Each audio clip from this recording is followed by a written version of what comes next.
You have to remember that words only have meaning because you give them meaning. The words that you choose to say, to write down, to speak, they have the meaning that you give them based on your perception and your experiences in life and your definition of them. One of the most common questions that I have with clients, with friends, with strangers, with anything, when I'm discussing anything spiritual, psychological, healing, life, whatever, is what does that mean for you? Or how do you define X word?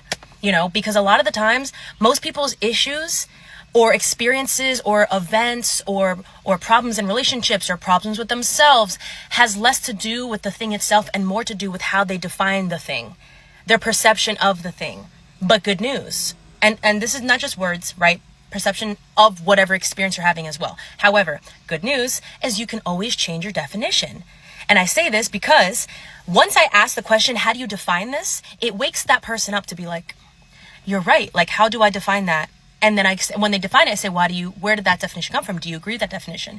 Does it come from something in your past that you've attached? Do you want to change the definition? Does that definition apply? Does that definition feel good?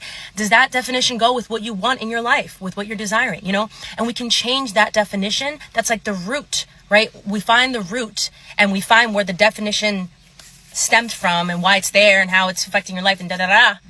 But you can change that definition. You can always define something differently. You can always choose a different perspective. You can always choose a different experience. Always.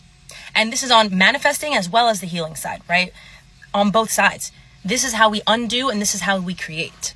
So at any given moment, if something is not serving you, ask yourself, how am I defining this thing or this word, or when I'm having this conversation with somebody or my partner or myself, how am I defining this thing? What does this thing mean to me? And what does it mean to them? Or what does it mean to me? And how have I applied that meaning to my life?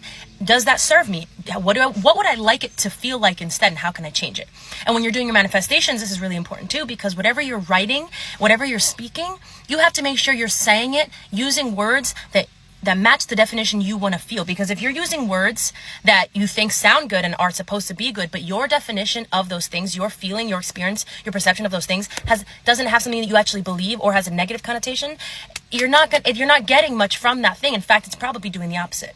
So you have to make sure, A, you're writing in the way that is believable in the way that you desire, and you're also checking to make sure that you match the definition correctly in your desires of what you're saying and what you're writing.